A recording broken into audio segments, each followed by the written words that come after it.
Pharmaceutical biotechnology. You will see many variations of this particular subject. It will be termed as medical biotechnology. You will also see healthcare biotechnology. Now, to understand that what's the cusp of this particular subject, you have to differentiate between regular pharmaceutical products and what are biopharmaceuticals.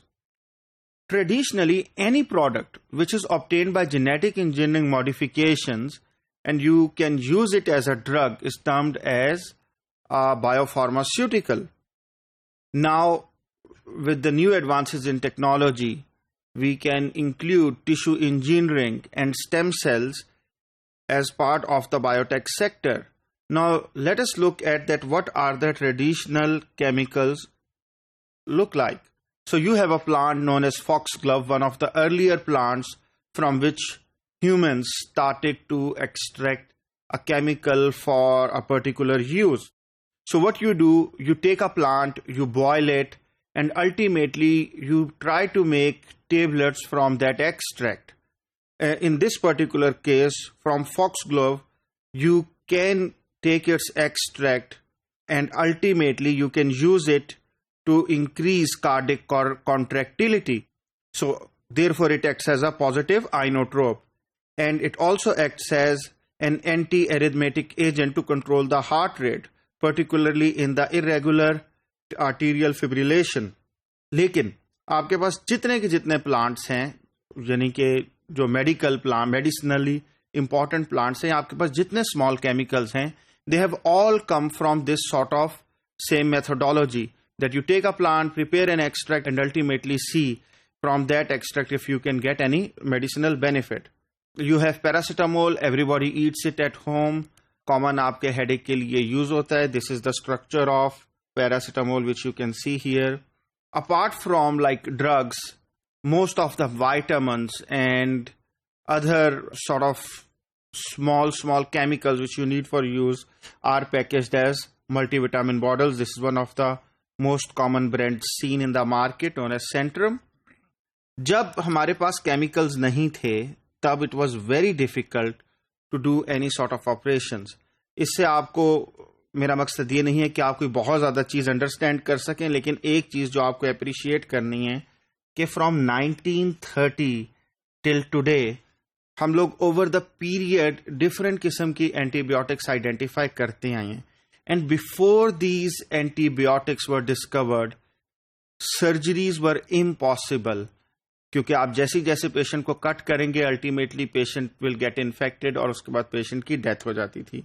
लेकिन जैसे जैसे आपने antibiotic की classes identify करना start की, आपके पास aseptic techniques बेहतर होती गई and ultimately now you can carry out whatever surgeries are required.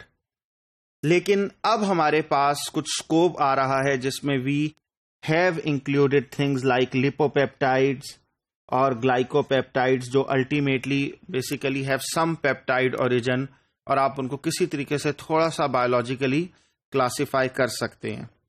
लेकिन अगर हम बात करें biologics की, तो how biologics are different. Number 1, अगर हमने अभी स्मॉल केमिकल्स की बात की तो ठीक है, small chemicals played a huge role when it comes to curtailing infections. But when it comes to biologics, metabolic diseases come into mind. मसलन things like diabetes, things like जहां आपके हार्मोन्स फंक्शन नहीं कर रहे, वहां पर आप सिंथेटिकली कोई चीज ऐसी नहीं पैदा कर सकते थे या आपको प्लांट एक्सट्रैक्ट से ऐसी कोई खास हेल्प नहीं मिलती थी, तो you had to resort to animal sources. मसलन अगर किसी के अंदर इंसुलिन नहीं बन रही, you will have to give them bovine insulin और पोर्सिन इंसुलिन. तो from there things move on and ultimately we progress towards proper biotechnology जिसमें हमने बायोलॉजिक्स यूज करना स्टार्ट की. On this particular screen you can see an example of growth hormone and various kinds of insulin, and then from genetic engineering we moved on that how we can improve upon those sort of biological products. इसी तरीके से one of the key products what we see here is antibodies. Antibodies have taken the market by storms, particularly monoclonal antibodies. जो ultimately, I have shown you here adalimumab, which is a monoclonal antibody against TNF-alpha. और जब ये नहीं थी तब आपके पास cancer का कोई इलाज नहीं था. कीमोथेरेपी के 1-2 राउंड्स के बाद पेशेंट यूज्ड टू डाई. लेकिन अब आपने कैंसर पेशेंट्स को sometimes in cases 20 to 30 years of longevity in monoclonal antibodies की वजह से मिल गई है. So I think now it must be clear in your heads कि अगर आप कोई बायोलॉजिकल मेथड यूज कर रहे हैं, अगर आपके पास कोई जेनेटिक इंजीनियरिंग टेक्निक पीछे काम कर रही है और product most of the times biological in origin है, तो basically it will be termed as a biopharmaceutical. Let's see what are the other finer differences. So chemical drugs will be made by chemical synthesis or extracted from plants. Whereas when we will term it as a biological, it will be either recombinant proteins, cells or cell products. मैं cells के ऊपर ज़्यादा emphasize इसलिए कर रहा हूँ because I think कि next decade or so we will see stem cell as proper therapy. Then in chemical drugs we have a defined structure which is easy to characterize.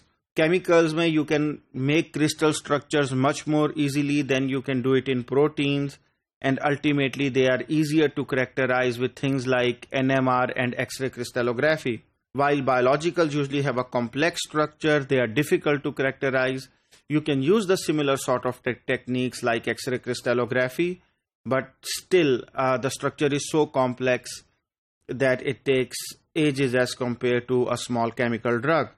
Chemical drugs are relatively stable, while biologicals are variable, usually sensitive to conditions. आप लोगों ने अगर आपके घर में किसी को diabetes है तो आपने अपनी दादी अम्मा को देखा होगा या नानी अम्मा को कि वो अक्सर अपने इंसुलिन की जो बॉक्स था या होता है तो वो अल्टीमेटली सिरिंजेस फ्रिज के अंदर रखते हैं क्योंकि biologicals are sensitive to temperature.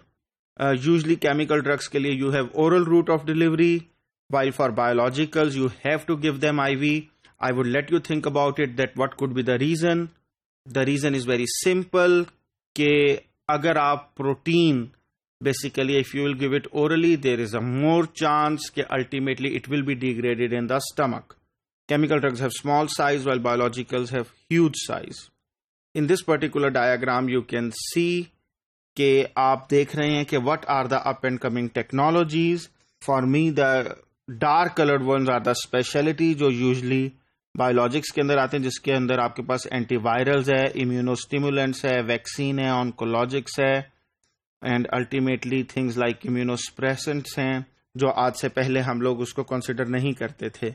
तो बेसिकली लेकिन अगर आप ये टॉप क्वाड्रेंट देखें तो you can see this is the highest growing area and if it is the highest growing area then what you should see, आपको ज़्यादा से ज़्यादा रिसर्च इस एरिया के अंदर नजर आएगी and ultimately from this particular graph you can see that pharmaceutical biotechnology would be leading the way in the next coming 10 to 20 years.